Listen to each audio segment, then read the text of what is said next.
आपल्याला प्रस्तुत केला। यानंतर मी चालवत सर्वत याला आमंत्रित करतो।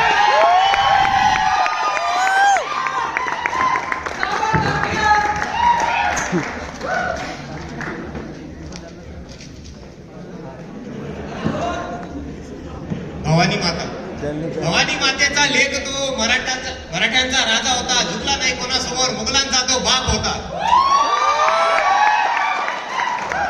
सर्वप्रथम येथे जमलेल्या सर्व शिवभक्तांना शिवजयंतीच्या मनपूर्वक शुभेच्छा। आज आपण या ठिकाणी परदेशात राहत असताना शिवजयंती आपण सगळे मिळून मोठ्या थाटामाटात साजरी करत आहोत, ही खरं तर आपल्यासाठी एक अभिमानाची गोष्ट आहे। मी सर्वात आज तुमच्यासमोर या ठिकाणी आपल्यासमोर शिवचरित्रेतील काही बोध व विचार सांगणार आहे।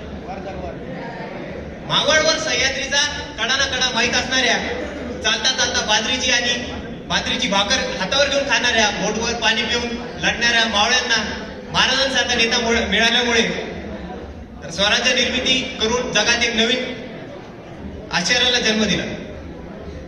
महाराजांनी अल्पकाळात निर्माण केलेले सुराज्य होते। अनेक युरोपियन लेखकांनी महाराजांची तुलना इजिप्शियन किंवा युरोपियन आक्रमकांची केली, जी की चुकीची आहे। महाराजांचे जीवन कार्य जगातील स्वातंत्र्य प्रेमींसाठी आजही प्रेरणादायी आहे।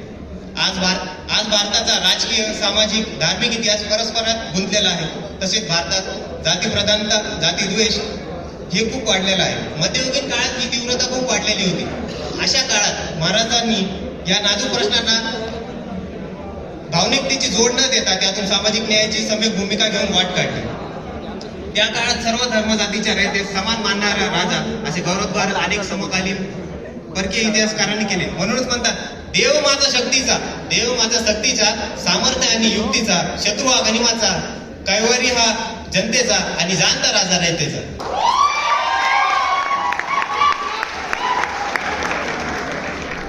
महाराजांनी धर्म, वर्ण, जाती या सर्वच भिंती तोडल्या होत्या। अशा महामानवाचा मी धर्म जातीच्या चौकटीत बांधणे हा खरं तर महाराजांचा अपमानच होईल।